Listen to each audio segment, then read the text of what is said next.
Hello and welcome to Culture Shocked, the pop culture podcast brought to you by four aging millennials and our outdated opinions. I'm your host, Corey, and joining me as always is... Hey, I'm Adrian, and as Coach Tomlin says, the standard is the standard, and that standard has been pretty shitty for about the last decade. And I'm Mike, and as Vince Lombardi would tell you, the only place success comes before work is in the dictionary. And I only have one question for everybody. Are you ready for some football?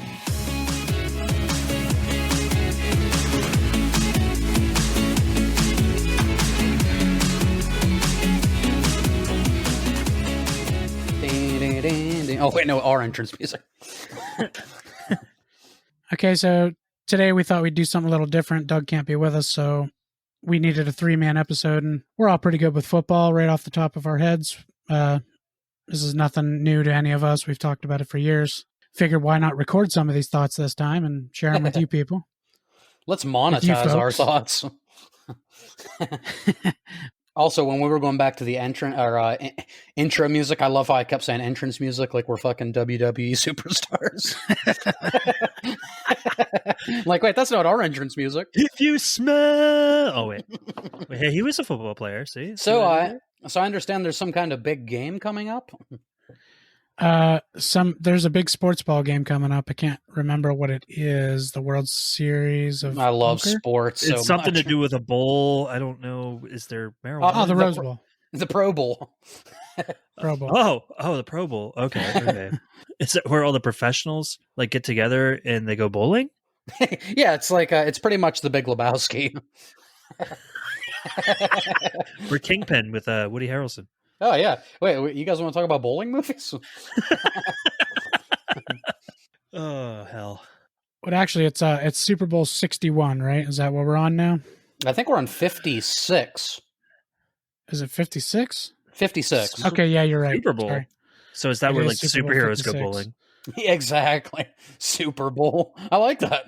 Weirdly enough, with all the teams that went into the playoffs this year, it is going to be the Bengals and the Rams. I don't think any of us sitting here had either of those teams in the end. The Rams are great, and the Bengals are very strong this year, but I don't think any of us would have predicted at the beginning of the playoffs them two teams. Honestly, No. out of those two, I think the Rams would have been the only one that I could have maybe seen going. Yeah.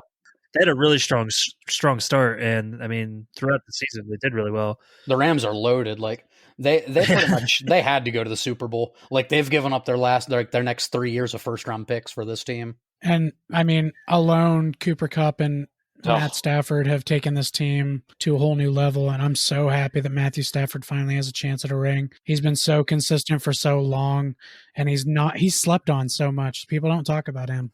Mike, as the resident Packers fan here, Corey and I have our opinions. Corey's already shared his. I'll share mine shortly. Spoiler, it's pretty similar to Corey's. But Mike, being the Packers fan and dominating the Lions for all those years, what are your thoughts on Stafford getting a chance at a Super Bowl? Can we just talk about how shitty the Lions truly have to be that a talent like Stafford never won a playoff game with them? With Calvin Johnson. Oh yeah, with Megatron. The fact that he went to the Rams his first season and then took them to a Super Bowl proves how shitty the Lions front office truly is. Just that entire organization. It's like the Jets. And I love it because as a Packers fan, I love dominating the division rivals. Yeah. So what do you think about Matthew Stafford? Have you always liked him? I always thought he was a good quarterback. When he had Megatron, there were a lot of times where, and you could see the plays where, like, my opinion of this could be seen. Yeah. There were times where he just would throw it and be like, "Fuck it, Megatron's out there somewhere." Like, let's be real. Oh, for sure. Megatron's open somewhere down the field. But with that being said, no, Stafford has always been a very talented quarterback. You don't throw for over 5,000 yards more than one season without having some type of talent. Yeah, absolutely. As a Packers fan, trying to say that Stafford's a good quarterback, that's kind of like, but to be fair, he's a pretty good quarterback. Once a player leaves the team that you hated so much, it gets a little easier to like them. Like Tom Brady? Exactly like Tom Brady. That was going to be my Are we example. talking about Tom Brady? I hated Tom Brady for his 17 20 straight years. Yeah. And probably 18, 19 straight years I hated that man.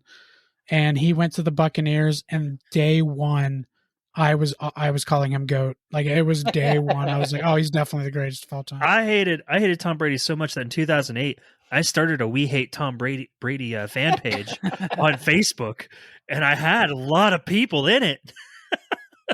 Yeah, and listen, you're listening to two Steelers fans here who Tom Brady has broken their heart countless times, and yet So Mike many still times. hates that man more than both of us. I've grown to appreciate him as a player. I've hated him less since he went to Tampa Bay.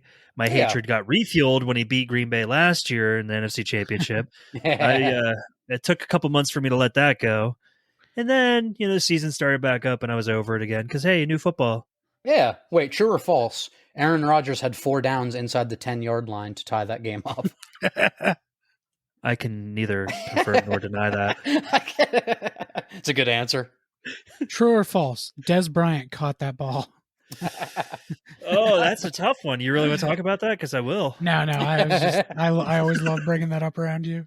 Yeah, I honestly think it was a catch, but it was a catch. It was. I mean, by any standards, if we were playing backyard football, we would have said, "Fuck yeah, he caught that." But absolutely. I think this is why the rule changed. At the time, the way the rule was described, he 100% dropped it. Yeah, at the time the rules were a little different, and technically he dropped it, but they changed that rule, I think, because of that play, because he clearly caught that fucking ball. Yeah, unfortunately, like plays like that happen, and plays like that have to happen to prove like the NFL rule is an imperfect system. They change rules every year because of one single play. They do it all the time. As Steelers fans, we're talking about Tom Brady, Jesse James. I mean, obviously. Yeah. Like, the catch that wasn't a catch, of course. And then in that Super Bowl, I don't know if, Mike, you were going to talk about this, but Zach Ertz almost had the same exact play. Like the game-winning touchdown, Zach Ertz crossed that goal line, the ball hit the ground, popped up, and he caught it again. But like the same context, you could have called that a drop pass.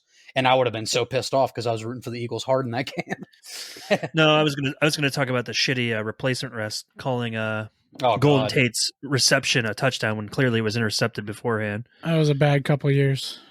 I was so fucking pissed. Fuck the Seahawks. The old fail Mary. By the way, I have the stats on Tom Brady. He played the Steelers in his whole career, played them 12 times. He beat them 9 of those 12. And he played the Packers 6 times and beat them 4 of the 6. Yeah. He's actually only had one losing season against any team in the entire league, and it's 1-2 versus the Seahawks. That's actually, he's got 2. He's lost. He's lost to the Saints 5 times and only beat them 4. Oh, yep, you're right. 4 and 5 against the Saints. There are 5 teams that he's never lost to, and there are 9 teams he's only lost once to. I know one of them's in your division, right, Mike? The Vikings? Yep, he's undefeated against the Vikings. And he is 1-0 against the Patriots. Can we talk about kind of how disappointing that game was this year? That Patriots-Buccaneers game? Yeah, it should have been way more exciting. It was just kind of a shitty game. Like, I don't know. There's people that love defense. For me, I'll take a Patriots-Eagles Super Bowl over a Patriots-Rams Super Bowl any day. Which is weird to say as a Steelers fan because we're usually primarily known as a defense hard-nosed team. It doesn't score a whole lot. Right. But honestly, a high-flying 35-38 game is way more exciting than a 10-7 game. The Brady going back, and I mean, he still did beat them, but as far as the game goes, it sucked. Like, it wasn't exciting. It wasn't your Peyton Manning playing the Colts. It wasn't your Brett Favre playing the Packers. Like, it wasn't. Yeah. There was the excitement in that game wasn't there. Like, the build up to that game was there, but the excitement was not. That was probably like the most build up game in NFL history. Yeah. And it disappointed. Yeah. Brady didn't do much. Like, I know it was like downpouring and stuff, but like the rookie quarterback almost outplayed him, and it was just a shitty, low scoring affair. Brady became the 4th player to beat all 32 NFL teams. I don't know. That sounds right. Is that right? He's the 3rd or 4th player. Brett Favre did it. I know. Brett Favre, Peyton Manning, and Drew Brees. So then, yeah, Brady would have became the 4th. That stat was up on the screen at some point this year. I don't remember how many others they showed. That sounds right. I think it's those 4. That's quite a 4 to be to put on that list. Yeah. It doesn't matter. Ben's the only one to have 3 6 touchdown games. Yeah, that's right. Fuck Tom Brady. He's obviously the GOAT. I was correct. Yeah, he joins Peyton Manning, Drew Brees, and Brett Favre as only QBs in NFL history to beat all 32 teams. Yeah, nice. And I also want to say, as far as the Stafford thing goes, I'm 100% in agreement with Corey. I've always loved Stafford. I think like when Stafford's playing his best ball, that's kind of when he's prone to throw a dumb interception. He gets like a little too confident and he makes some dumb throws. He overthrows when he gets too confident. Like that interception against the Niners in that championship game in the end zone. Like they could have easily settled for 3 points. That was just a dumb throw. Luckily he bailed himself out because he fucking played awesome in the fourth quarter. But I'm really happy for Stafford. As a Steelers fan, I'm not even saying this in sour grapes because I really am happy for the Bengals. But I hope Stafford wins because I think the guy deserves a Super Bowl. I want Stafford to win, and just like you, it has nothing to do with the Bengals being in our division. I actually am really happy for the Bengals. They're probably the team in our division that I hate the least. Yeah. I really don't have anything against the Bengals. I only ever hated Chad Johnson, and he's been gone. He was funny. I love Chad Johnson. And he was hilarious. Well, he beat the shit out of us every time we played. Okay. Yeah, for sure. He made Andy Dalton look like a competent quarterback. So I'm actually really happy for the Bengals, but yeah, I want Stafford to win it over Burrow. He's got a long time in the league. He's a rising superstar. He's not going anywhere anytime soon. He's got time to win one. Yeah, Burrow's going to win some rings. Yeah. Let's not even to talk about Burrows. Can we talk about freaking Evan McPherson? Like how great of a kicker he is? Like the dude, 2 games in a row says, don't worry, we're going to win, when he knew it came down to him kicking a field goal. Like he's that confident. Literally a rookie kicker kicking a 52-yard field goal. Like, can you believe we're going to the AFC Championship? There's a video. I found a video of him kicking this ball with like, there's a Gatorade bottle taped somewhere. And he kicks this ball perfect enough. I'm sure it took a lot of tries, but still to even be able to do it is amazing. Kick the ball perfect enough that it swipes the lid and it spins off and the lid just comes off, but the bottle doesn't move. Jeez, like, that's insane. It was that trend that happened a couple of years ago of people kicking the bottle caps off. From the bottled water? Yeah. And then it went to throwing footballs and kicking soccer balls. Bro, it's like literally the AFC North is pretty stacked with kickers. You already have Justin Tucker, who is obviously the best kicker in the NFL. Dude, I swear, like NFL broadcasters, there is like some kind of jinx. I think it was Baltimore against the Saints. They were talking about like how he hadn't missed an extra point like for the last 300 and something attempts. Yeah. And then he missed that extra point and they lost by 1. They did that to Mason Crosby this year. Yeah. Well, Mason Crosby, they jinxed him, sure. They must have jinxed him a lot the last couple of years. They were talking about how he hasn't missed a field goal in like 28 kicks, and then suddenly, boom, he missed one right after that. Yep, they have some kind of superpower. They were making it such a big deal that last Steelers game about how Najee Harris has gone all year without fumbling the ball. And then the playoff game, right at the end of the game, he fumbles the ball. Yep, still very impressive, but. Listen, Mike, there's only one Crosby. Oh, wait, we're talking about football. Never mind. I have a Mason Crosby jersey. Do you really? So suck it, yeah. That's impressive. I've never owned a kicker jersey. Well, that's going to do it from everybody here at Culture Shock. But I also own a Crosby jersey. He is the highest scoring Packer in NFL history, or in Packer history. He usually is a kicker. Yeah, unless your name's Tom Brady. No, I think actually the Patriots. I feel like, is it Vinatieri? I think Gostkowski maybe passed him. Did Gostkowski pass him? That'd kind of be impressive because I think he did. But then again, Vinatieri did go to the Colts, and Vanderjet kicked for them for a while. It is Steven Gostkowski. Okay, yeah. I wonder how many teams don't have a kicker as like their leading scorer, because kickers just Mike's internet Google search warrior here. They score a lot of points. Oh wow. Well, the 49ers and Cowboys have somebody other than a kicker. All right, you got Emmitt Smith? Jerry Rice and Emmitt Smith. Wow. Well, okay, those make sense.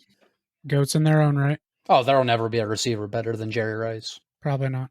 AB had the chance. Y'all can have your TO. You can have your TOs. You can have your I think that's Mosses. it. I think that's it. I think it's just those two. Yeah, it totally checks out. Yeah. It says, and other teams' career leaders are kickers. Yeah, so it's just those two. Just those two. Wow. As we were saying, it's going to be the Bengals and the Rams. Is there anything you guys are hoping happens during the game? Any specific players that you want to shine and big things you want to happen during the game? What I don't want to happen is the lights to mysteriously go out when a team is up super huge and big, and then the other team suddenly starts to come back. Oh, the old Harbaugh Bowl. Rigged. Although in this game, I wouldn't really care because I don't care who wins this one. That's true. Yeah, it's nice going into a game just like with absolutely no bias. Exactly. Even being a Steelers fan, like if the Bengals won, hey, that's a great underdog story. And it looks good for our division, so Yeah. Do you remember the very first Patriots Super Bowl where, like, with Tom Brady, where everybody felt like they didn't care who won? Oh yeah, Patriots and Those Rams. the days. the Steelers cared that the Patriots didn't win. But they won. Rest in peace. That's when John Madden was telling Tom Brady to just take a knee, take it to overtime. And then Tom Brady's like, bro, do you know who I am? Do you know who I'll be in 20 years? Kind of going to be a big deal. No, I don't really think I have anything I want to see. But living where I do, I mean, I'm a Michigan fan, but you know, you do have.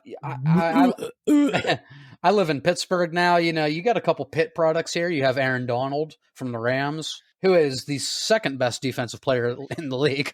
Oh, Aaron Donald's amazing. He is. How many times has he won Defensive Player of the Year now? I feel like 3 years in a row. He won it 3 times, and one of those TJ Watt should have won over him. But this year, TJ Watt will. I'm sure TJ Watt's going to win it. Yeah. Yeah. No, but you have Aaron Donald for the Rams. You have Tyler Boyd from the Bengals, both like Pittsburgh kids.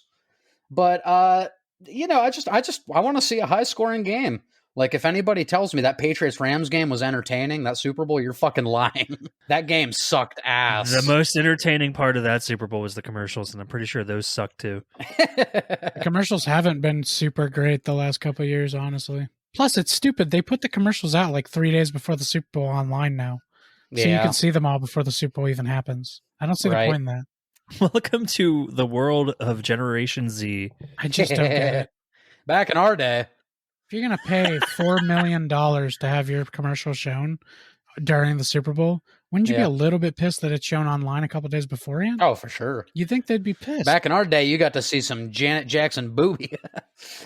Oh, Boobs? yeah. Boobs?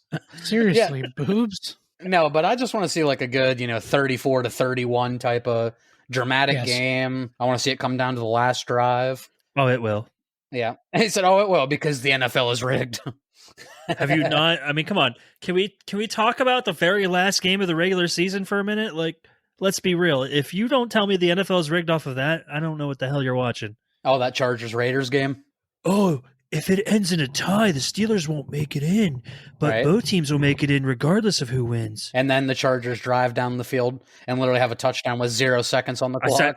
I said that wrong. If they tied, both teams were in. The Steelers would be out. Whoever won that game was going to go in. We'll see what happens when you try to use a condescending tone.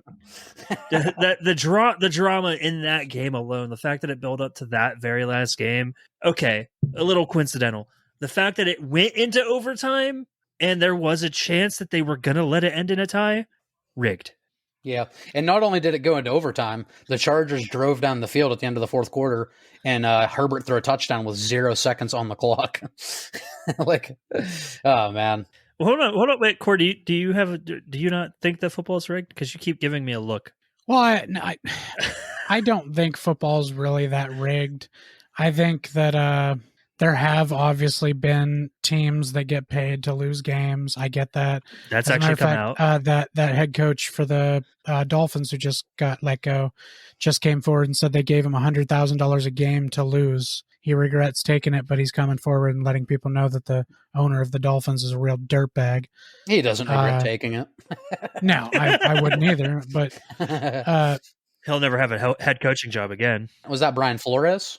Yeah. Brian Flores. So, so there's going to be things like that happen. Do I think the NFL is 100% scripted through the board? No, I do not. Oh, I didn't say I don't think it's like the WWE, but I think there's things they do for ratings sake. I don't think at the beginning of the year they're like, okay, this is who we're going to put in the Super Bowl. Right. This is why. Except last year with Tampa Bay. I think as the year progresses, as the season goes on, and things start to unfold and start to like settle into where they're going to happen, I think the NFL goes, ooh, if we do this, we can kind of push it into this for ratings. If we do this, I think that like, then they're like telling the refs, hey, do whatever you can to change the outcome of this game. Because there are some really bad calls in games that look so obvious that you're like, what are you fucking looking at? or there's blatantly missed calls that, you're like, what aren't you looking at? Yes, and there's 100% a way to sway a game towards how you want it to go, but there's no way to 100% rig a football game. Like unless the players are in on it, which every player would have to be in on it. Every player would have to not talk, which in the day of social media is fucking impossible. Oh, I know. Yeah. And you would have to drop certain passes. You'd have to 100% catch certain passes. How can you guarantee that? We've done stupid things out throwing footballs. You're not always going to catch the things you think you're going to catch. Like, what if something has to come down to a last minute drive and one throw for a touchdown at 0 seconds? Who 100% could guarantee that Herbert got that ball in there? It could have been as easy as him tripping over a chunk of grass or... Well, that could happen, but it could be set up that it's right here for you. All you have to do is make the throw. But you're right. They could screw up the throw. He could drop an easy catch. But there's things like the Patriots-Falcons Super Bowl, like Julian Edelman, there is nothing you can do to script that catch. That was freak fucking... That was an amazing... The same thing with Julio Jones on the sideline. There's nothing you can do to script that. Like Julio Jones made a fucking crazy catch. Who was that guy that caught the ball in his helmet? And Tyree. The Giants Patriot. David Tyree. Yeah. And then there's Santonio Holmes' toe tap Super Bowl winning catch. Because we are Steeler fans. We have to bring them up every chance we have. Oh, it's one of the best catches ever in a Super Bowl. And if you don't say that, you're just biased against the Steelers. I have a theory. What if, how there's all these random NFL players that turn up dead and they're either a home invasion or Sopranos territory, or they die in a car accident or something. Who's to say that they weren't going to come forward and say, "Hey, the NFL's rigged. This is my proof," and then the NFL's like, "No, kill him." Ooh, so we have an NFL Illuminati thing going on. I think you're getting a little too deep into that. Mike watches too many movies. Oh shit. Now, do I think it was a bit of a coincidence the year that Hurricane Katrina hit our country, New Orleans Saints won the Super Bowl? Yes, that was a huge coincidence. Considering it was Sean Payton's first Super Bowl. I feel like the Saints won the Super Bowl in 2009. Oh, so it was after. Yeah, Hurricane Katrina hit in 2005. Yeah. But I do remember actually rooting for the Saints in that year. They were playing the Colts. Because that was the year the Saints lost to the Bears. Oh, in the NFC Championship game. Yeah. Because, fuck the Bears. No offense, Corey. It's like, Corey, how do you feel about that? I disagree. If you are a Bears fan... I love the Bears. Stop listening to this podcast right now. I disagree. I love you. So we could have had same thing with the Giants-Patriots, like when they played each other years apart. We could have the same thing with the Saints and the Colts. Because the Saints beat the Colts years later. They could have met up in that 2006 Super Bowl as well. That's true. Right? You said the Bears beat the Saints in the NFC Championship. Yeah. And the Bears played the Colts. And they lost. And then years later, the Saints played the Colts. Oh, okay. Yeah. I see what you're saying now. Yeah. You get me confused. I saw the look on your face. I'm like, what are you not getting? Speaking of boring Super Bowls, that Bears-Colts Super Bowl was extremely boring. Oh, yeah. It started so exciting. Ted Ginn Jr., Devin Hester returning a 100-yard kickoff return for a touchdown. I was like, oh, yeah, they're going to win. And they lost 41-14 or something. Peyton Manning's like, nah. Terrible. There's no way Rex Grossman's going to screw this up. That was the same season, I believe, that Rex Grossman posted a 0 quarterback rating in a game against the Packers. He was terrible.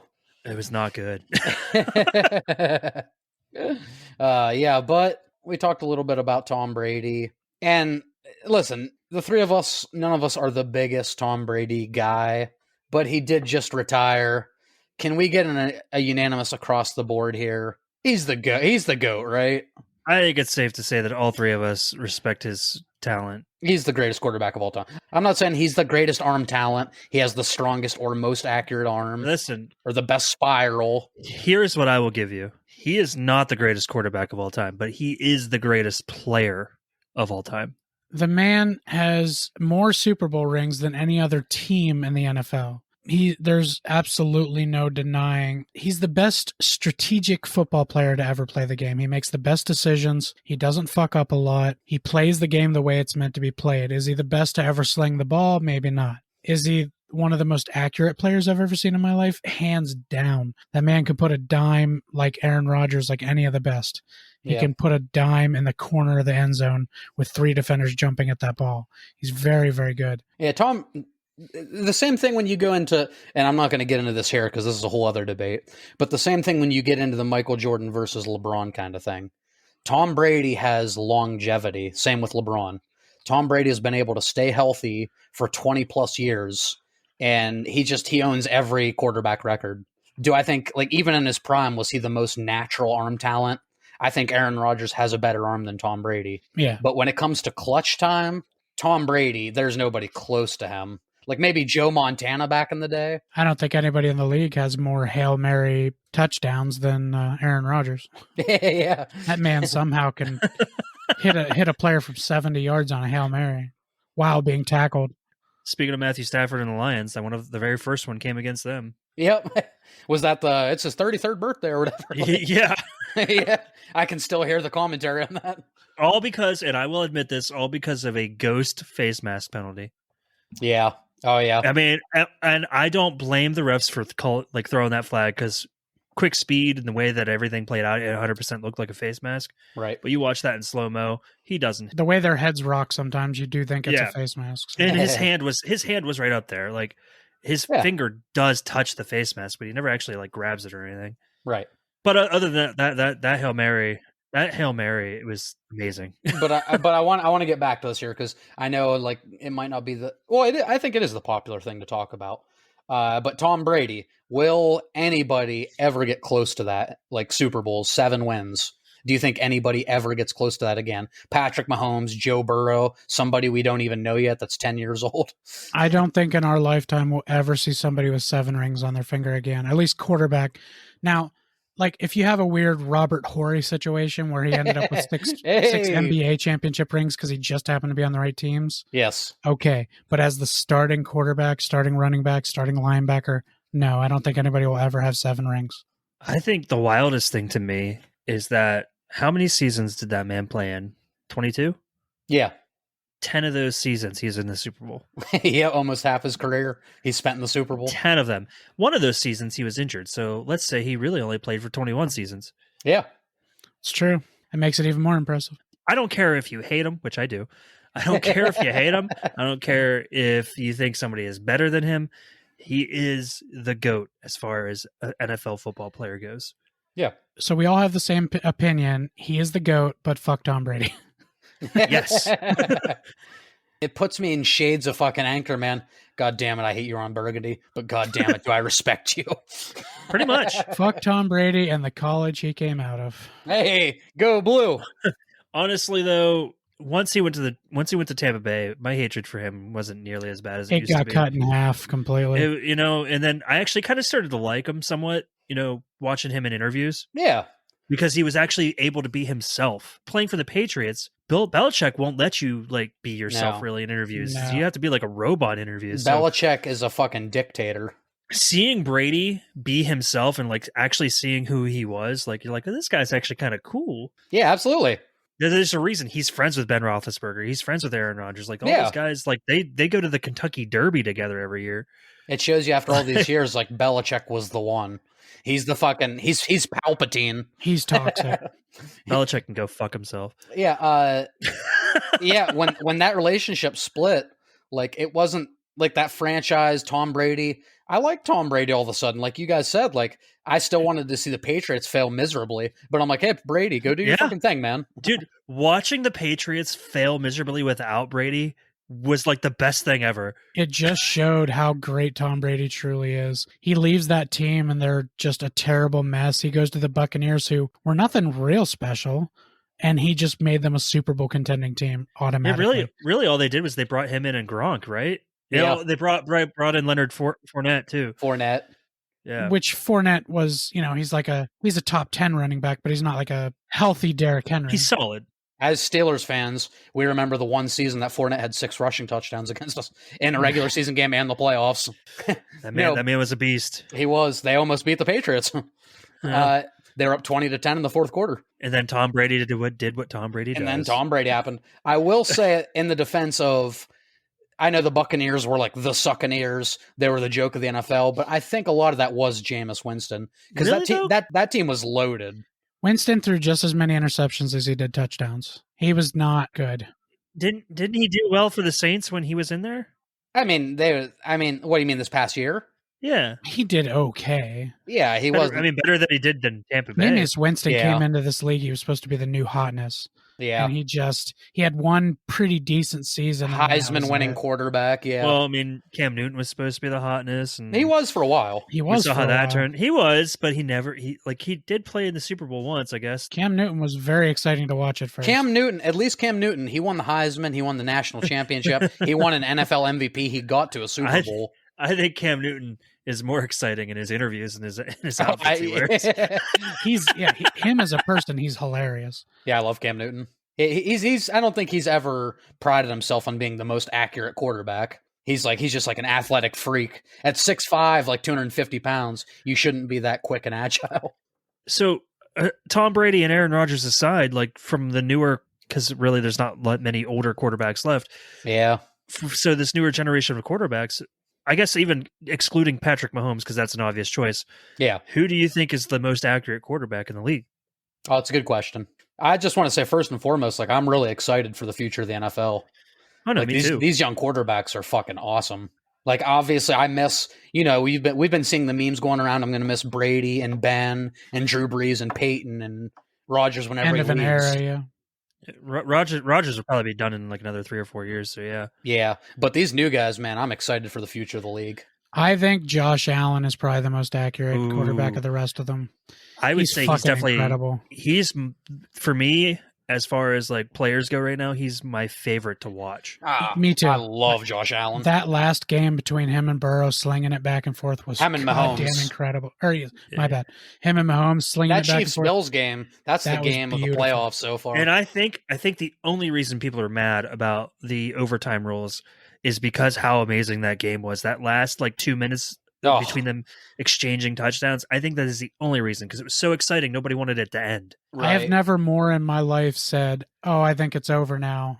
in a 5-minute span in my entire life. That's one of the best playoff games I've ever seen. And that should have been the Super Bowl. No offense to the Bengals or the Rams. No, because they both definitely deserve it. They're great teams. I am excited for the Bengals. I really am.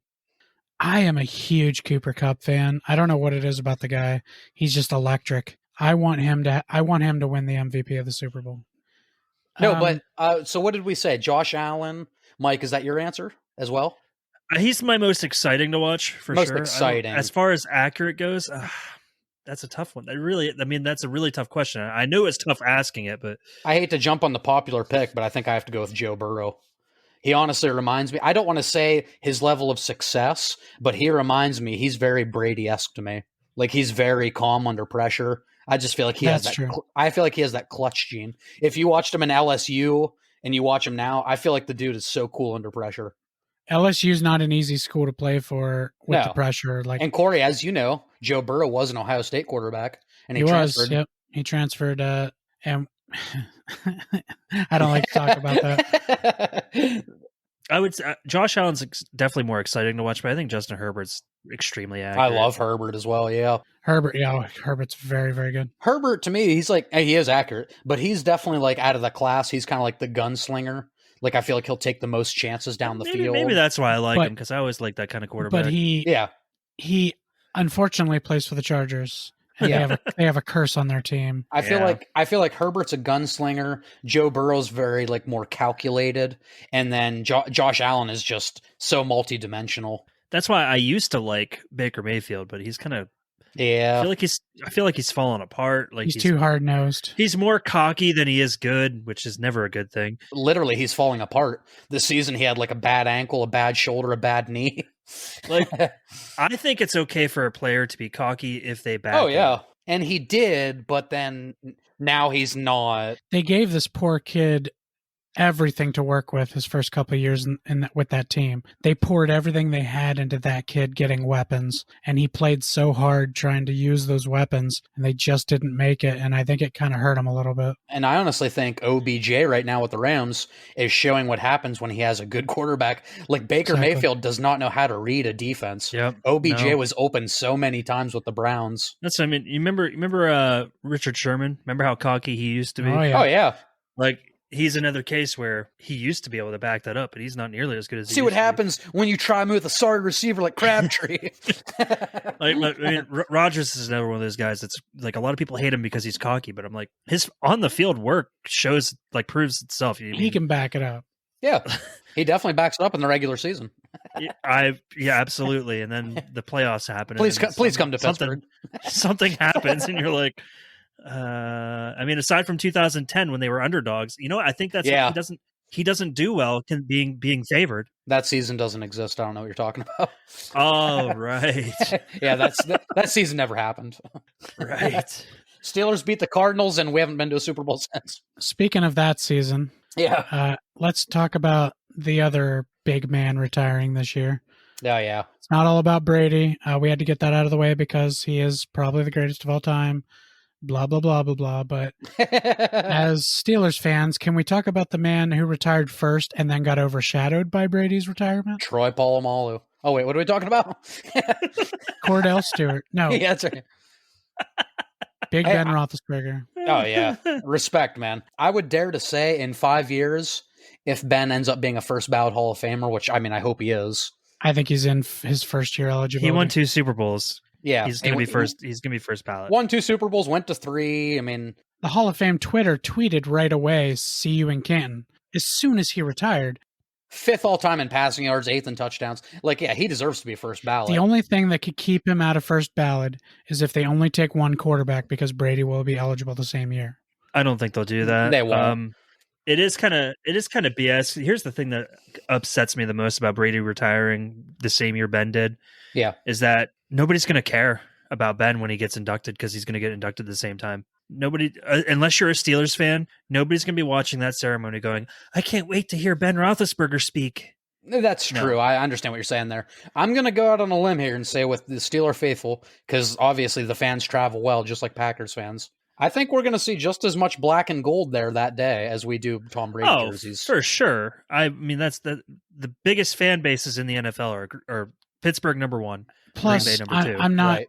I'm absolutely not saying that Ben Roethlisberger is going to have this big, giant, emotional, awesome speech. But Tom Brady is not really known for his put-together speeches. He kind of just jokes around and tries to get away from those interviews as fast as possible. He gives the facts. Ben has a lot of heart. So I feel like every time Ben gives any kind of speech about what he was doing, you can see him choking up a little bit. I think his speech is going to be a little more heartfelt, and I think it will carry. He's just there so he won't get fined. You think we're going to see him cry like Brett Favre did then? Yeah. Maybe not cry, but I think he will get a little emotional, because that last game, of course, he was on the field when they were asking him about his last game in Heinz Field. He had tears in his eyes. He just kept talking about how amazing it was to play for them all those years. I have to say that game against Cleveland, like with Ben, like running around the front row of Heinz Field, like high-fiving everybody. Ooh, I got emotional. And then his interview. You do know that when they give their Hall of Fame speeches, they have a time limit, right? Yeah. And obviously they let Favre go over his time limit for some weird reason. Because Favre mumbles, and they're like, well, he's not going to get it all out if we don't let him talk longer. I think they're only allotted like 20 minutes, and he went for like 43. The Hall of Fame speech that year was sponsored by Wrangler jeans. So my question is, do you think they're going to give Brady and Ben extra time, or do you think they'll be like, all right, Ben, you got to stop, and then give Brady like an hour? I don't feel like either of those quarterbacks are guys that are going to go over the time. No, they're not talkers. Like when I watched Ray Lewis years ago, and he went up there and he was like a church pastor. You have to give that man like an hour to talk, because like he's going to inspire people. And he's fucking incredible at it too. Oh, he's incredible at it. That's like his second calling. But that and getting away with murder. But wait, are we talking about Papa Roach right now? Hey, we talking about Snoop Dogg? We'll talk about Snoop Dogg here in a minute. I was referring to the Steelers song, fan. Getting Away with Murder. Huge Steelers fan, yeah. I was talking about Ray Lewis and Snoop Dogg, who actually got away with murder. Oh, literally. But hey, Snoop Dogg, Steelers and Lakers fan, respect. No, but I don't think either of those guys are going to really go over their time. I don't think it's going to be a concern for them.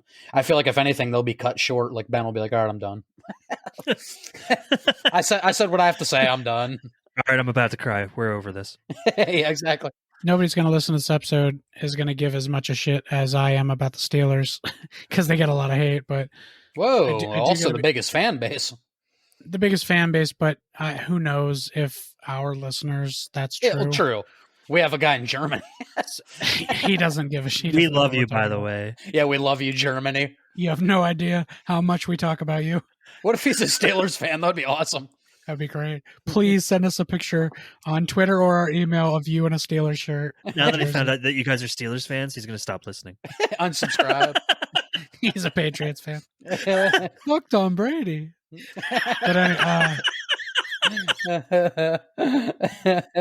I was going to say is I personally, he played for the Steelers for 18 years. I'm only 35, so that's more than half my life. Yeah. I've watched this man play football, and he's been incredible. Even though he's definitely had his downfalls. He's not what I'd call like a slinger. He's not going to hold NFL records, but he holds all the Steelers records. Yeah. He played hard for 18 seasons, even with all the broken bones he has. That man is a tank. He's a tough son of a bitch. He got snubbed out of an MVP one year. He did, absolutely did. And I can say that. I'm not a Steelers fan. It's true. I don't think the Steelers for a long time are going to have anybody that I admire as much as I do Ben on the field. It's going to be a long time coming. I feel like it's going to be a struggle to be a fan for a couple of years. But Ben Roethlisberger is the only good quarterback the Steelers have ever actually truly had. I mean, wait, what about Mark Malone? I will agree with that. Other than Cordell Stewart. But Cordell Stewart was good, but he wasn't. I mean, he was. Yeah. I mean, I think Cordell Stewart was even better than Terry Bradshaw. Oh, Terry Bradshaw was overrated. He overthrew balls. He just happened to have Lynn Swann and John Stallworth. Oh, and the steel fucking curtain and Franco Harris. They made him look real good. The greatest defense of all time. There's something about Terry Bradshaw that bothers me a lot, and that's that he won a fucking MVP for a Super Bowl while throwing 3 interceptions in it. That's not an MVP to me. Is it that he has a reality TV show called The Bradshaws? Is that what bothers you? Wait, does he? Yes. What? There's a lot of things about Terry Bradshaw that bother me. He has a show now called The Bradshaws. Oh, Jesus. I liked him in Failure to Launch. One thing I do love about Terry Bradshaw is he's hilarious movies. As an actor. He's hilarious. Yeah, Terry Bradshaw's funny. Do I care that I didn't get to live in the era of seeing Terry Bradshaw throw the ball? No. I care that I didn't get to live in the era of Jack Lambert and Jack Ham, exactly. Franco Harris, and Kevin Green. Like, there are so many players I would have loved to have watched. We got to see Kevin Green a little bit in the 90s, but not much. But I got to see him on the Packers as a coach when the Packers beat the Steelers in the Super Bowl. No, that didn't happen. So you guys had Kevin Green as a coach while you had Clay Matthews. Yeah, he was the linebackers coach. You had all the flowing, beautiful hair. You had it all on your team. Fucking Clay Matthews. Right before he made Mendenhall fumble that ball, Kevin Green gave Clay Matthews this huge speech about you got to go out there and get after it.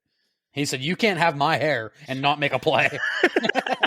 That's true. There will never be another Chad Scott. God damn it! Will you stop talking about Chad Scott?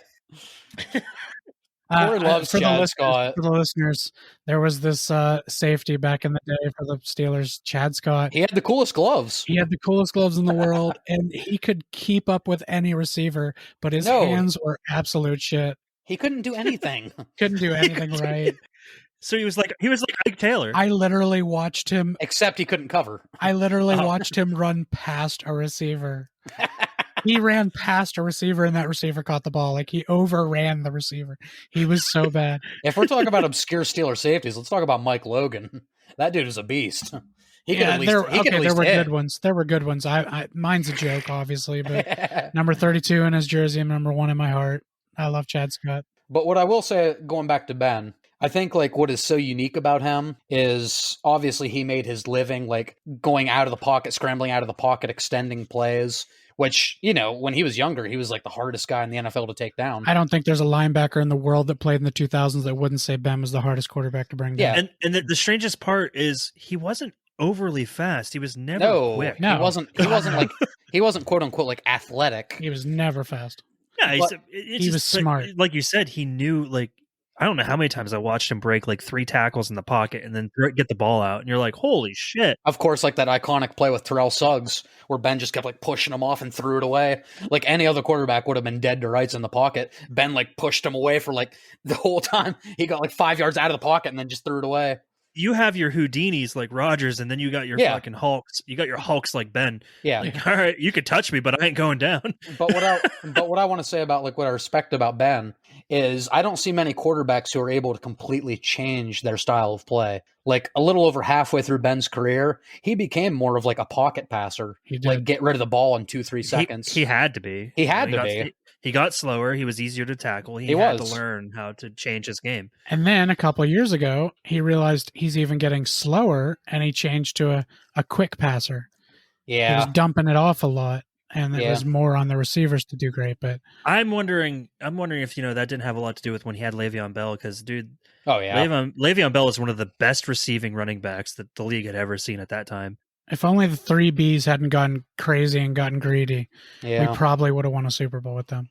They used to split Le'Veon Bell out at receiver like a third of the plays. Yeah. Like he would line up with like cornerbacks and he would still win some routes. And if we give Najee Harris a couple years to develop, he could be another Le'Veon Bell. He's just young still. I don't see Najee necessarily being Le'Veon in his play style. I see Najee being like, I don't want to say Derrick Henry because Derrick Henry's a fucking beast, but I see Najee being close to Derrick Henry. He's that physical. He does have that animalistic quality to him. He goes head first into tackles and he's deceivingly fast. Like if you give Derrick Henry 2-3 yards to get going, you're not going to catch him. Like a dude that big as a 5'11", 5'10" corner, you should be able to catch him. Once Derrick Henry gets a few yards of steam, he's fucking gone. Well, that's the weird thing about the NFL now is that there's not a lot of teams that only have one running back.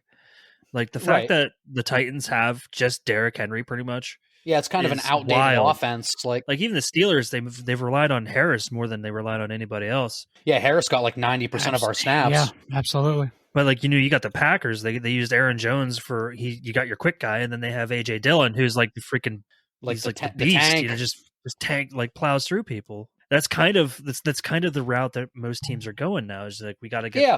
We have a fast guy, and then we got a guy that can block. Yeah, you need like a change of pace back. Yeah, and the Steelers, I feel like the Steelers, that's like their mentality. They're going to continue to be old school football. Like we had the years with the Killer Bees where Ben would throw it like 40 times a game. That is why it was still weird to me that they drafted Le'Veon Bell over Eddie Lacy. Right.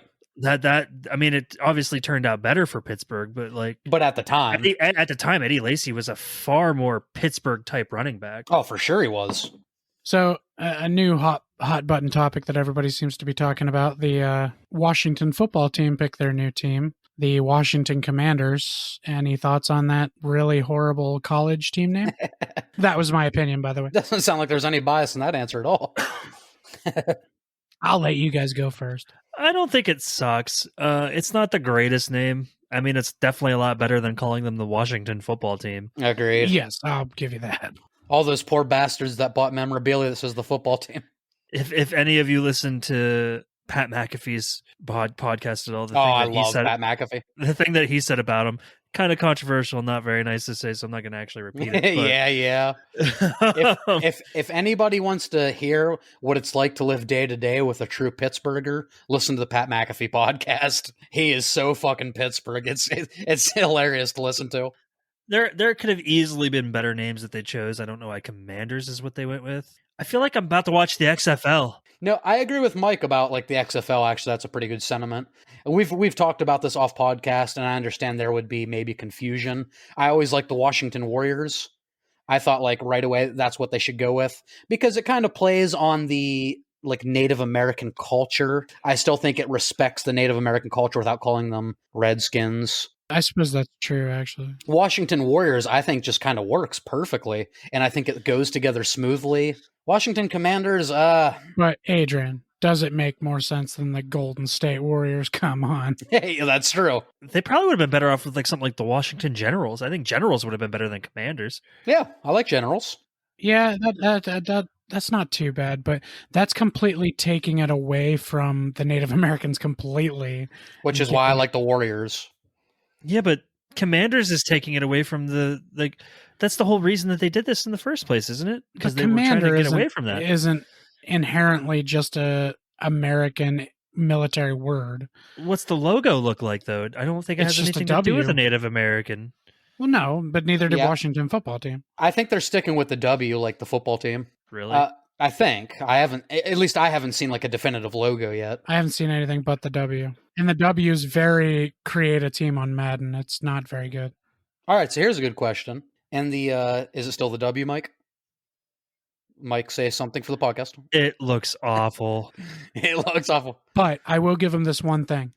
Their uniforms are hot. Oh yeah. Their uniforms do look pretty badass. And their black alternate uniform is great. I love that it says Commanders right above the number like that.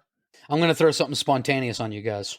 Rank these 4, the most recent team name changes. So the NBA, we have the Oklahoma City Thunder. We have the Washington Commanders. And then NHL, we have the Vegas Golden Knights and the Seattle Kraken. Rank them from worst to best. Oh, man. And I know it's a little harder because I hated the Thunder, but I've kind of gotten used to it now, so it doesn't bother me as much. To me, the Thunder sounds like an NBA team name, though. Plus, Oklahoma, it makes sense. But to me, at the time, it didn't sound good. I think my favorite out of all those is the Las Vegas Golden Knights. The Golden Knights? Yeah. I don't hate that because, Golden, Las Vegas, it kind of rings true to their... I actually agree with you guys. Golden Knights is my favorite. I think my least favorite has to be the Seattle Kraken. The Seattle Kraken. See, it's not my least favorite, though, because that's a great hockey team name. Yeah. It just shouldn't be Seattle. Yeah. There's a better place for Kraken to make sense. The Kansas City Kraken. There's no ocean touching Kansas City. I just went with the K thing. All right, starting with Mike. What do you have at number 2? Thunder, Kraken, Generals. At number 2 for the best? Yeah. Probably. I'm gonna go with the Thunder. I think I like theirs. To me, it just sounds like a basketball name, Yeah.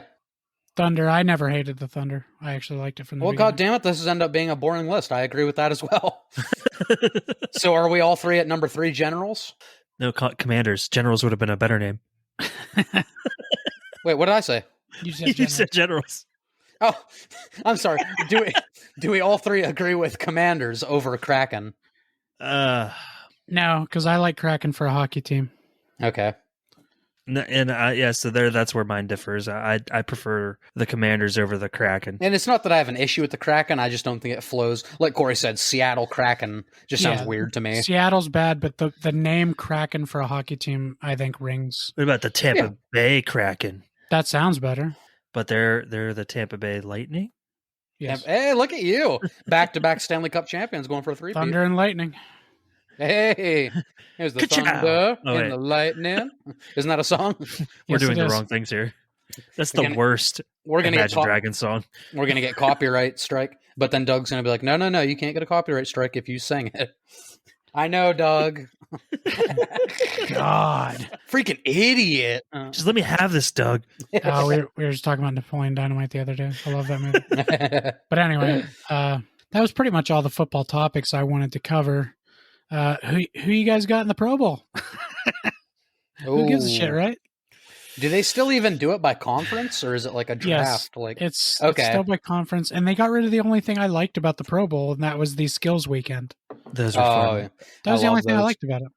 By the time this episode comes out, the Pro Bowl will have been over. Yes. Yeah. Well, let's make our predictions then. Fuck the Pro Bowl. I think the AFC is stronger this year, so I'm going to say, you think the AFC is stronger?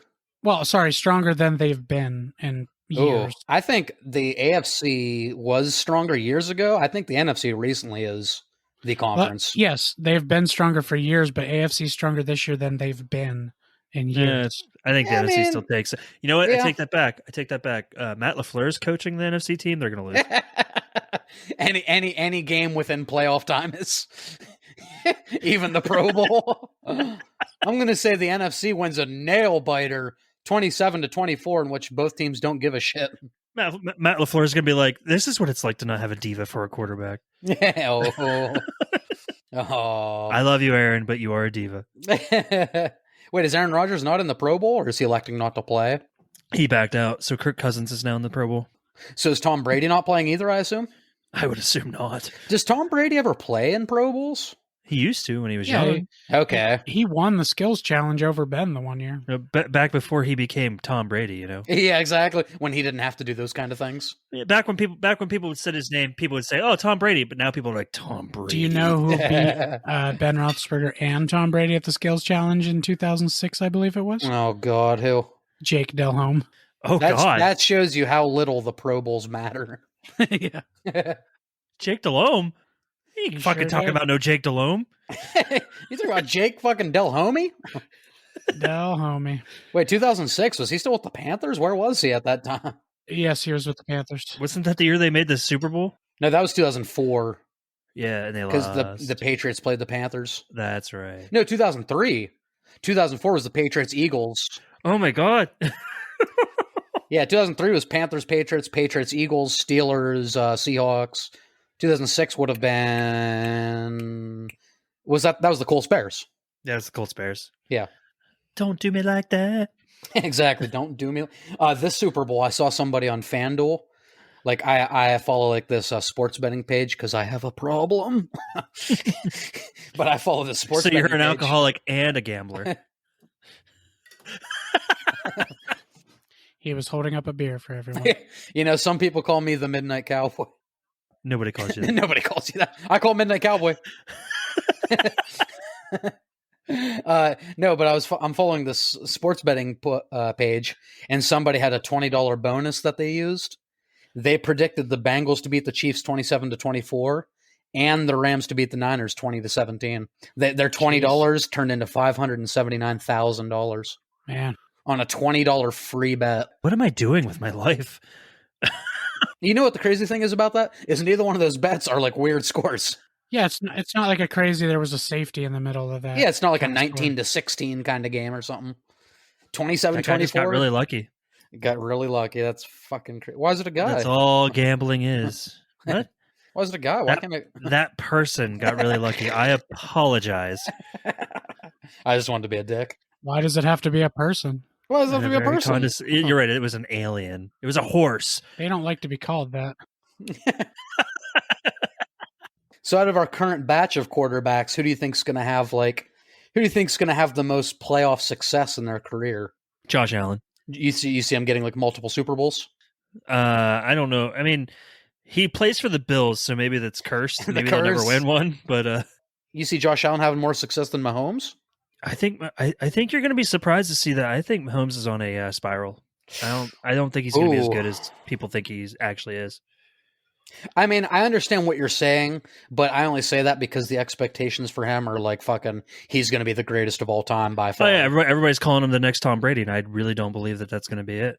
Yeah, There's not going to be another Tom Brady for one. I don't agree in the sense that I think Patrick Mahomes is going to retire as one of the greatest quarterbacks to ever play the game. I think so too. Yeah, but is he going to win 7 Super Bowls? No, I don't think so. He's not even going to win 4. And part Unless this year was a fluke, yeah, I think people have figured out Patrick Mahomes. Whoa. And I think that he's going to start looking bad. Mike is absolutely right on one account. He was so good at run and gun and throwing it across the field, and people are kind of getting used to that now. Yeah, but they have figured out a couple of Mahomes tricks. No, but this whole season was they started playing 2 deep safeties to prevent the long balls. And at the beginning of the year, the Chiefs were like fucking 2-3, 3-4. They weren't good. But the Chiefs started slowing down their game and taking the dink and dumps. And that's when they won like 11 games in a row. Yeah, but they didn't look great doing it. I just don't. There wasn't many games where they dominated. To me, I think the Chiefs have become more dangerous because they don't need the explosive play now. I know Patrick Mahomes totally imploded against the Bengals. There's no excuse for that. Like, he played awful in the second half. But going forward, I think the Chiefs are more dangerous than they've ever been. I think the Chiefs are still going to be good for many years. I think next season will show whether or not Yeah, I agree. either of us are right. And I think what Mahomes does now is if you play the 2 deep safeties to take Tyreek Hill out of the game, he's going to keep hitting Travis Kelce and, fucking Tyreek Hill for these little 5, 6, 7, 10-yard gains. And then when the safeties press up, that's when he burns you deep. Like, I think they've become more three-dimensional. I think one of their biggest problems is Andy Reid gets too cute sometimes. That's always been an Andy Reid. It's always been an Andy Reid thing. It has been. Yeah. They also need a better defense. Their defense is not that good. It's not. I mean, which should show you that maybe Mahomes is really well. I mean, anything you could say. Anything about an amazing quarterback is it doesn't matter how shitty the defense is, they'll find a way to win games. Up until recently when Rodgers started losing NFC championships left and right, he had a shitty defense. Aside from 2010, his defense has never really been good. And it's been proven that I think that's personally why they've lost so many times in the playoffs is because he's never had the defense to back him up. Now, except this last year. The last 2 years, he's had a defense to back him up, and he's still not making it to the big game. So then, at that point, then you start looking at the quarterback, and you're like, okay, what's going on? Why can't you make it over the hump? Wait, so Mike, true or false?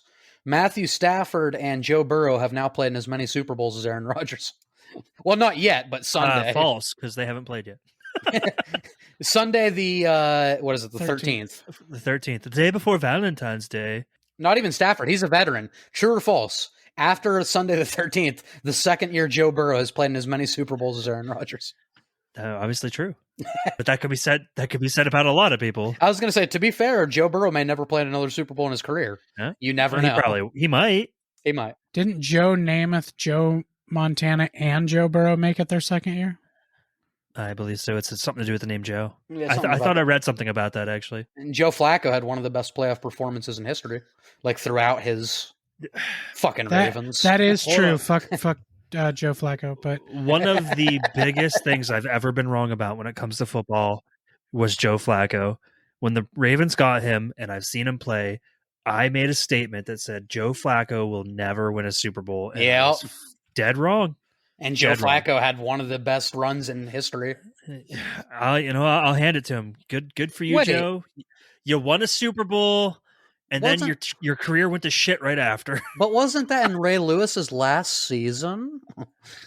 Oh my goodness, it was. Didn't the Ravens get away with a pass interference call in the end zone as the clock expired? I think they did. As a Steelers fan, this is going to be very painful. Jerome Bettis. But Jerome Bettis won his last season, and the Super Bowl was in his hometown, Detroit.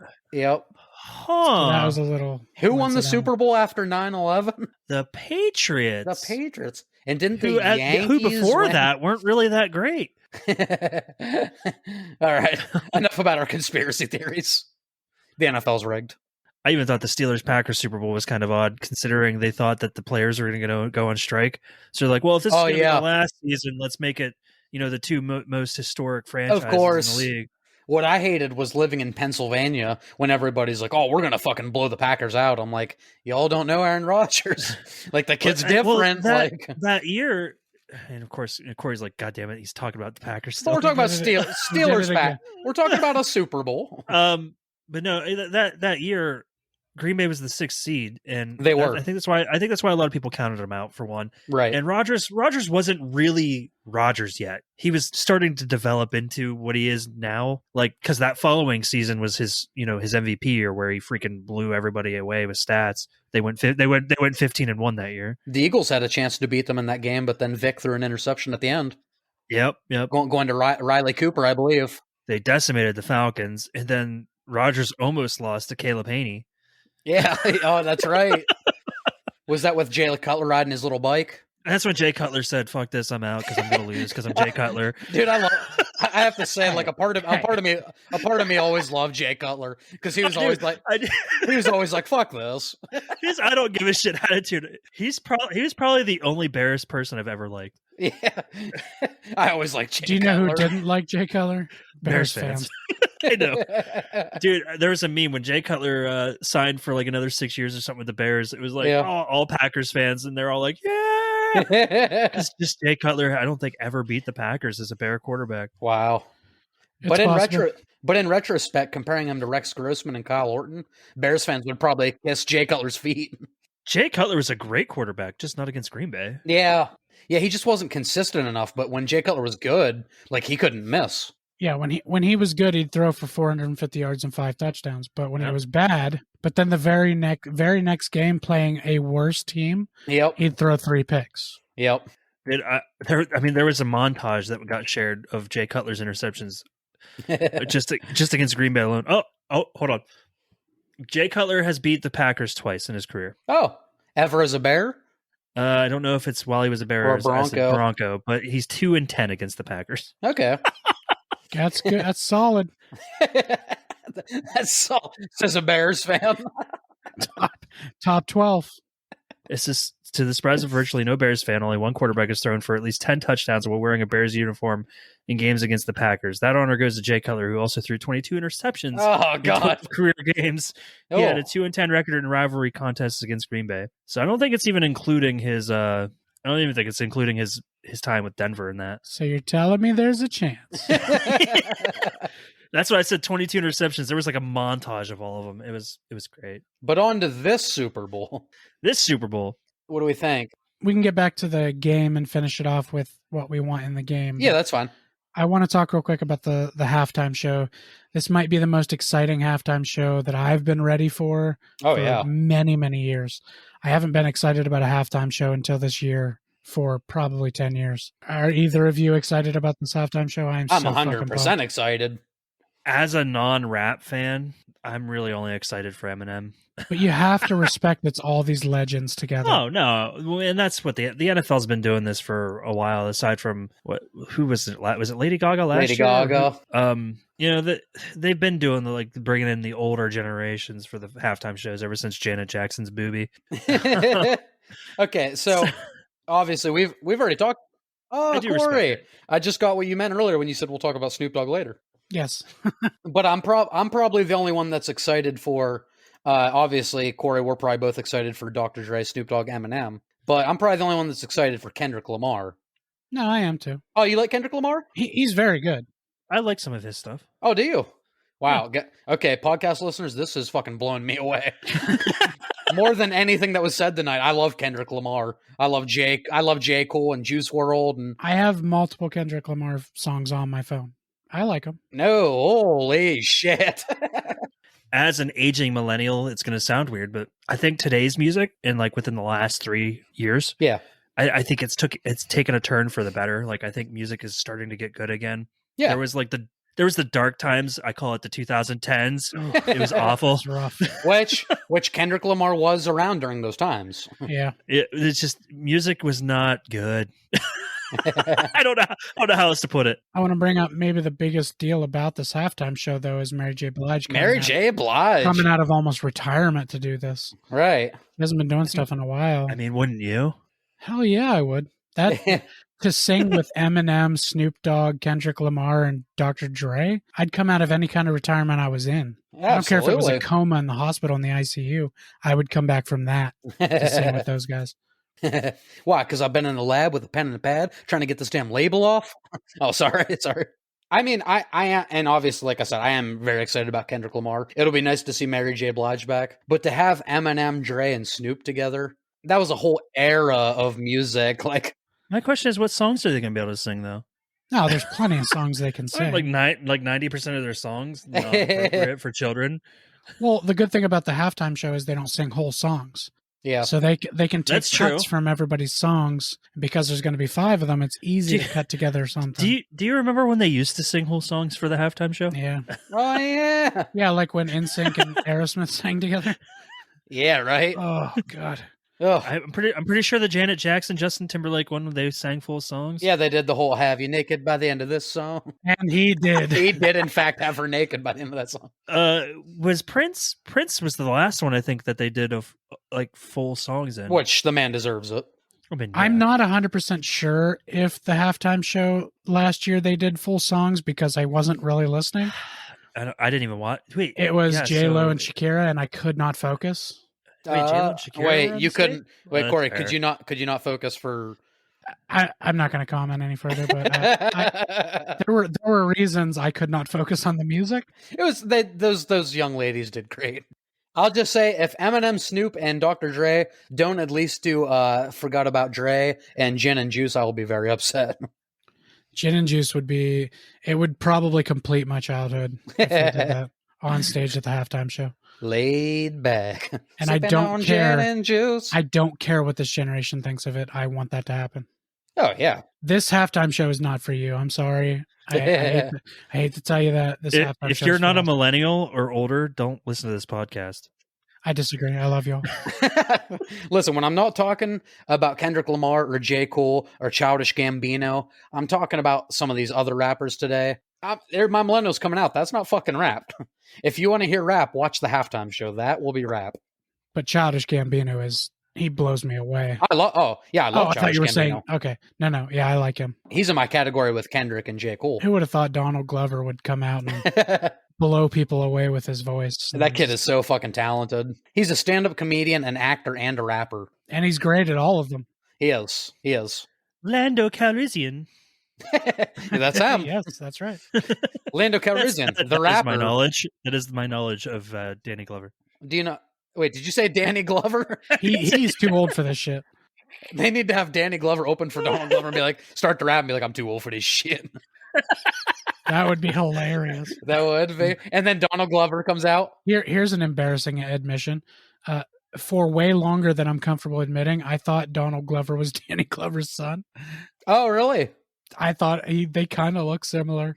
Yeah. And I for a while there, I was like, I'm pretty sure, he got into acting because it's Donald Glover or Danny Glover's son. You're just telling everybody, like, yeah, it's a son. I was telling people, and then one day I was like, wait, that's not Danny Glover's son at all. Oh my God, Corey, that reminds me of, is that the It John is. Mulaney skit where his dad was telling everybody like George Clooney was gay or something? Not It wasn't. George Clooney. It was He was telling everybody like shit. Tommy Lee Jones. Tommy Lee Jones. I've been telling people for 15 years. He's not gay, Dad. Oh, I thought he was. That was it. And that was it. That was the whole thing. In the John Mulaney voice. We'll have to do an episode on comedians. One of Oh, these we days. are. That was one of the first things Adrian and I talked about, was doing an episode on stand-up comedians. We're actually going to do that for April Fool's Day. Oh, that's right. That's right. Yeah. April Fool's Day will be a comedian special rate. Or are we?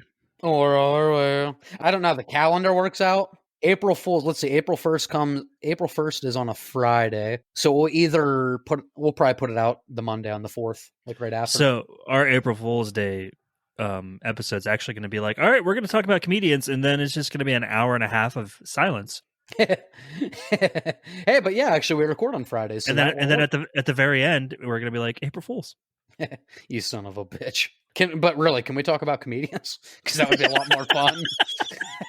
Yeah, we're going to actually do that. I don't know if I want to sit here in silence for an hour and a half. I can't do that. And that's the thing. And we know Adrian can't do that. Especially if he's Oh Jake. fuck no. See, here's what you don't understand about Sam Raimi. Oh, Sam Raimi's a great stand-up comedian. No, you guys, all three of you could get up and leave your mics, and I would just talk for an hour and a half, especially if I have a couple beers. Like, guys, where'd you go? Well, all right, fuck it, I'll do it myself. If you want to see Adrian just sit there and talk for an hour and a half, you can look up Baker Reviews on YouTube, where he reviews movies and TV shows and video games. Hey, not a bad plug. What was the name of that? It's actually Baker Reviews on YouTube. Oh, okay. If you guys want to see movie reviews, rankings, tier lists, video game rankings, all that kind of stuff, you can find me on Baker Reviews. That's Baker Reviews on YouTube. That has been rehearsed. I believe the man said Baker Reviews. That's Baker Reviews on YouTube. I have yet On what tube? Red Tube. That's a very different channel. That's where I have my review channel. Yeah. You do not want to see that Baker You Reviews. don't want to see it. It's disgusting, and I star in every film. Oh shit! Should we get into the Super Bowl and then wrap it? All right, yeah. All right, so since we talked about all this and got pretty much everything out that I wanted to talk about, I want to get you guys' predictions. Who do you think's going to win, and by how much? The refs by 90. Okay, let's take that stereotype out of it, and we'll talk about the two teams. Let's assume the refs are not a part of this game. I actually truly think the Bengals are going to win. I think it's going to be a really close game. I think it's going to be a high scoring game, and I think it's going to come down to McPherson. Evan McPherson. Do you think just like the Bengals, like at this point, are just like a team of destiny? Yeah. Like they're too hot. Like The way that, I mean, come on, 2 games in a row, McPherson comes out, kicks his game winners, and I mean, dude, he's gonna go out as a legend. and those 2 games in a row are beating the 1 and 2 seed at their home. Yep. And just to think, 2 years ago they started 0-9, Yeah. and look what they're doing right now. And last year they were what, like 4-12 or something like that. Yeah, they weren't I mean, great. Burrow got hurt, but All it took was to draft a quarterback and then a kicker. and right. And what a good feeling it is to draft your franchise quarterback. Like all of us remember that feeling years and years ago, but that was a long time ago. And your franchise kicker. And your franchise, now Bengals fans know it. I'm a McPherson fan, all right? Oh, I love McPherson, yeah. I might get my second kicker or my second Jersey. kicker jersey. Mike loves kickers. I do. They're unsung heroes, man. A lot of pressure gets put on them, and nobody gives a shit Sure, unless they do bad. They've won more games than probably any quarterback in the ever play. Nobody's like, oh my God, I love him so much. It's always like, oh my God, he fucking lost it for us. That is Exactly. true. Like with a quarterback, they either get all the praise or all the hate. Kickers just get all the hate. A kicker could go 35 for 35, one of those being a 63-yarder, and they missed the last kick of the season, and they're a shit kicker. Yep. Ray Finkel. Ray Finkel. Lace is out. Every time I just hear Jim Carrey's voice, Ray Finkel. Finkel is Ihorn. Ihorn is Finkel. Yeah. Adrian, what do you think? I do think the Bengals are like this team that is destined to do something great. And that being said, I think the Rams are going to win. I'm going to go against my intuition. My heart is telling me the Bengals are going to pull this off. But I think the talent is just the Rams in every conceivable position right now. Quarterback, receivers, running back, offensive line, defensive line, cornerback, safeties, linebackers. The Rams are a better team. I think they're going to win based off talent.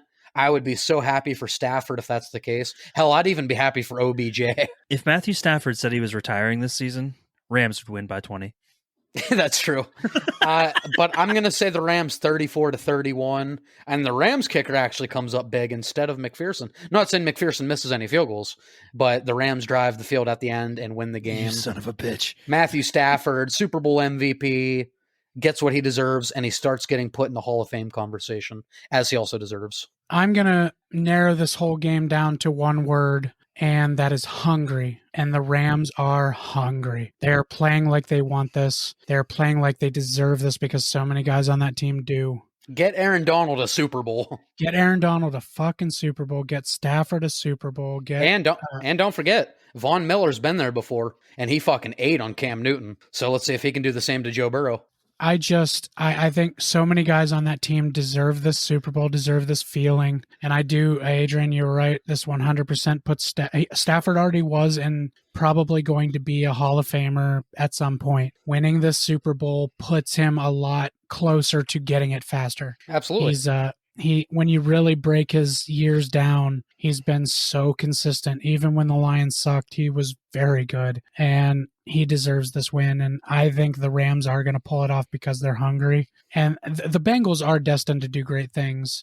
Yeah. And unfortunately for the Steelers, the Bengals are destined to be the best team probably for a while. In that division for a while. But let's face it, a lot of guys on that team are pretty young. And they're going to have other chances to get back to this, just like the Chiefs a couple years ago when they were all kind of young and hot and fresh. They're going to get back here. This could possibly be the Rams with this group last chance to do this. I think they're going to play like it's their last chance to do this. I think they're going to pull it off, and I'm probably even going to get the feels for all those guys because I've watched all those guys play and not get where they want. I've seen those guys cry because they didn't get there. Yeah. Which is a very emotional thing. Anybody who doesn't play football doesn't understand. When you lose the big game, it breaks your fucking heart, even to see them lose in the big game. And I think the Rams pull it off. But like you two, I don't think by much. Yeah. I do give it more of I think it's going to be a semi-high scoring game. I think it's going to be 24-28 Rams. Okay. Big surprise there. The Steelers fans pick against the Bengals. I got nothing against them. If the Bengals win, I'm happy. I'm happy just watching a game without Tom Brady. Hey, I love Tom Brady. Without Tom Brady, just a neutral Super Bowl. Adam Pac-Man Jones says he doesn't want your Steelers bandwagon fans for the Super Bowl. If the 49ers had beat the Rams and went to the Super Bowl against the Bengals, I'd be rooting for the Bengals. Same. Oh, yeah, for sure. Me too. Because But fuck the 49ers. That Rams team is just so fun to watch, and they're so good. I have to say this. I'm sorry, Tim, but fuck the 49ers. Mike, what do you have against the 49ers? Colin Kaepernick. Just the fact that Aaron Rodgers hasn't been able to beat them at all in the fucking playoffs. Never has. He never. What is he? 0-4? 0-4. Yep, he's 0-4 against them. If you can't beat them, join the Titans. That's that, dude. I just, for some reason, I badly want Aaron Rodgers to go to the 49ers. Just so you can be like, you can't lose to the 49ers in the playoffs if you are a 49er. That would be great. But either way, I think we're in for a great game. I'm really excited. I honestly think this is going to be one of the more exciting Super Bowls to watch. Literally, the last Super Bowl, Aaron Donald and that defensive front did everything they could to stop the Patriots, and they did for 3.5 quarters. And Jared Goff just didn't do much with Jared Goff lost them that fucking Super Bowl. Jared Goff's not nearly as good as everybody thinks Jared he is. Goff had Brandon Cooks open for a touchdown. He underthrew him so Stephon Gilmore could get there. That is why Jared Goff went to where quarterbacks' careers die, and Matthew Stafford got out of there. You mean the team that beat the Packers and tied the Steelers? Fuck. Son of a bitch. Well, boys, looks like our team's entering some rebuilding years. Yeah, we're going to be very sad. This is going to be the last football episode we do for a couple of years because we're not going to be very happy. We don't want to talk about it. You'll all see when the Steelers win the Super Bowl in 2031. That's optimistic. Real quick, no, because you got me thinking, and now I'm all sad again because you mentioned rebuilding. Where do you think Aaron Rodgers will stay in Green Bay, or do you think he's leaving? I don't think he'll stay. Yeah. He kind of wanted out last year, but he didn't have nearly as much of an option to get out last year. This is his perfect opportunity. It's either he leaves or he retires a Packer. Either way, he's probably going to retire a Packer, but you know what I mean. He either leaves this year or he's a Packer till he's done. Do you think wherever he goes, do you think that is going to instantly make that team better? No, yeah. Devontae Adams his contract's up this year, and he already said last season that he would go wherever Aaron Rodgers goes. Which is a great idea because they're great together. I just want to say, if Rodgers went to the Titans, they're Super Bowl contender. If Devontae Adams goes there with fucking, I don't know if Julio will stay, but with Derrick Henry and with A.J. Brown, boy. They win the Super Bowl next year if that happens. Yeah, because that defense is what got them the 1 seed. This hurts me to say. I hate saying this. I kind of get where Skip Bayless is coming from. Trust me, I hate fucking saying it. That's painful. Ew, gross. I'm Team Shannon Sharp all the time in that show. Skip Bayless feels like Aaron Rodgers is holding the Packers hostage, like where he set himself up where if they have an upsetting playoff loss, which they did against the Niners, he can still make it like, okay, well, now I'm going to leave. And if the narrative wasn't about Rodgers leaving, then the Packers fans would like scold him. But now that he's going to leave, Packers fans are like, oh, please don't leave us, Aaron. Please don't leave us. So he can put that whole embarrassing playoff loss behind him. So I feel like he set himself up that way. Like, Rodgers is smart. He knows what he's doing. Oh, I mean, he's a very intelligent guy. Like, I'm just saying, if Rodgers was a Packer for life and he made that statement and then he lost to the Niners, right now fans would be hating him. But because they want him to stay, they're like, oh, Rodgers, please stay. There are a lot of fans that are tired of his shit, honestly. No, I get that. If you get into it, like, obviously what you see in big, like, NFL comments and stuff, it's usually Packers fans going, oh, Rodgers, please stay. But if you get into like the Packers fan groups and stuff, yeah, dude, there's so many people who are like, I'm just over this diva, this prima donna. It's another Brett Favre. Just get him out of here. Let's just start rebuilding. But to answer, I think it's time to move on for both sides. I think Rodgers goes to the AFC. I think it's either Denver or Nashville, Tennessee. So, Mike, are you saying that he's going to go to the Jets? Yes, and then he's going to send dick pics to Jen Sturger. Oh, God. Yeah, he's literally following the same trajectory completely. Brett Favre. Is he also going to start selling Wrangler jeans? Well, no, he's going to start selling Arizona jeans. So he's going to the Cardinals. Yeah. No, I think they're good with Kyler Murray. The Packers won't trade him to an NFC team. No, not at all. If they're smart, they wouldn't. Cardinals don't need him anyway. Murray is pretty damn good. That's a young quarterback we didn't talk about, but he's also amazing. Yes, The yes. only NFC team that could use a guy like Rodgers right now, I feel that is ready to win games is the 49ers. Oh man, I agree. There's actually a lot of rumors out there that he's going to go to the 49ers and Jimmy G is going to go to the Steelers. I have heard that one. Yeah, a lot of Steelers fans don't want that either. No, The Niners have a fucking team. Debo Samuel is a fucking dog. he's an animal. I love Debo Samuel. Dude, seeing OBJ go over and console him while the Rams were celebrating was kind of beautiful. Debo Samuel is like he's like, I don't know, he's just the toughest offensive player, I think, in the league. He's the biggest receiver I've ever seen. Well, He's not huge. biggest. No, I mean like giant. Like he's kind of bulky and.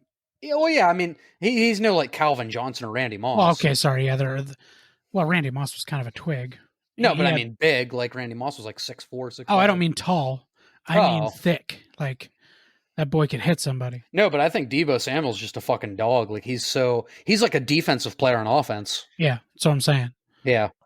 All I'm saying is, the front office, they respect Rodgers enough. I think they're going to try to value his wishes. He said he doesn't want to go somewhere that's rebuilding. And I think they'll send him somewhere in the AFC that isn't rebuilding. I think they'll send him somewhere where he can actually still be successful, because it's not like the Brett Favre situation. It's not. Rodgers didn't come out of retirement after saying he was retired, and they haven't. Let's be honest, they're not committed to Jordan Love. After this season, there's no way they're committed to Jordan Love. Yeah. So he got his chance. He didn't do much with it. At this point in time, they either have to just keep trying to play ball and try to be as sympathetic with Rodgers as possible and hope that he comes back to him. You know who's ready to win in the FC? The Steelers. Please come to the Steelers, Rodgers. The Steelers need a line, though. Yeah, shh. They're ready to win. They're ready to win. Unlike Ben, Rodgers can still roll out of the pocket without any issue. A line is literally the only thing the Steelers need right now. You got Deontay Johnson and Claypool. You got Najee Harris. You got a defense. We're ready to win. Come on, Rodgers.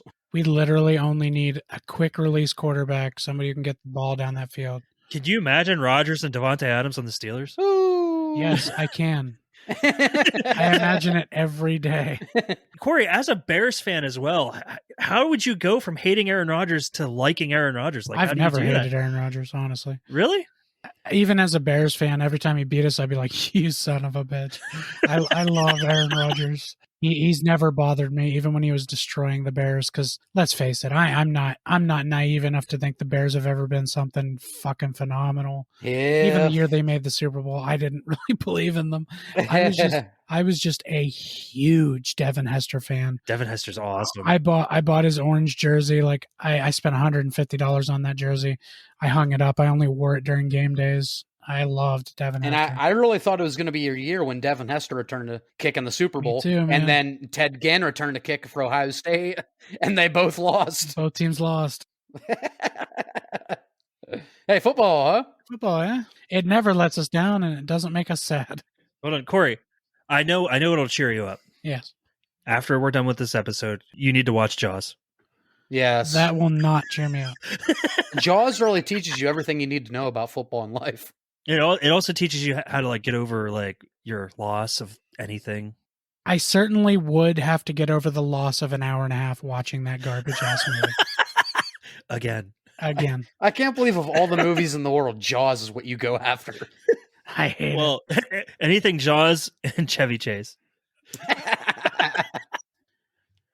So that's pretty much all we had to talk about with the Super Bowl coming up. And I think we're all in agreement that this is going to be a hell of a game. We're all going to really enjoy it. I'm sure we'll all be in contact with each other talking about this game the whole time. I just hope Chris Collinsworth isn't calling it.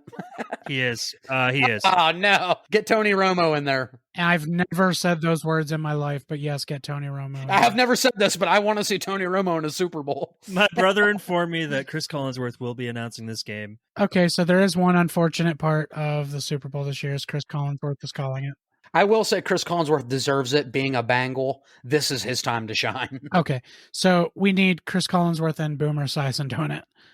Oh, yeah, I'm all right with that. That would be okay.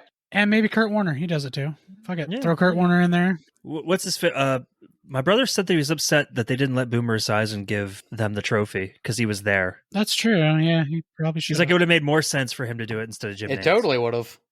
I would say definitely the Super Bowl in this offseason. I'm actually looking really forward to for a change. Yeah, me too. I'm actually really excited to see what the Steelers do, even though I'm terrified. Well, I think that's pretty much going to do it for this episode. Adrian, you have anything to plug? Yeah, check out Mike's stream. No, I'm joking. Don't do that. Yeah, so if you are into any type of things, pop culture, movies, television, video games, I have my YouTube channel, Baker Reviews, where I talk about movies, video games, and television. I just recently did my 10 through 6 of my favorite movies of 2021, and by the time this comes out, I will have my top 5 movies of the last year. So check that out at Baker Reviews. I run all of our social medias. You can come over and follow us at Twitter, CS Podcast 21. You can follow us on Facebook. It's just Culture Shocked on Facebook and Culture Shocked 21 on Instagram. But that's going to do it for all of us here at Culture Shocked. I just want to end this. I'm going to end this a little bit of a different way because we're all such huge football fans. I want to end this by saying rest in peace to the big man himself, John Madden. He's been a big part of all of our lives through the video games and the commentary and the obvious things he always says. He was such a great person to listen to. He was so much fun. If it wasn't for John Madden, I wouldn't know that teams need to get in the end zone to score. If you want to score touchdowns, you have to get into that end zone, John Madden. And please, EA for John Madden, please make a new and good Madden game. Not only make a good new great Madden game, please grace us with a collage of his pictures on the front of it. Do not put a player on it this year. Do not fail us. Rest in peace, John Madden. That's going to do it for all of us here at Culture Shocked. And good night. Brett Favre, football.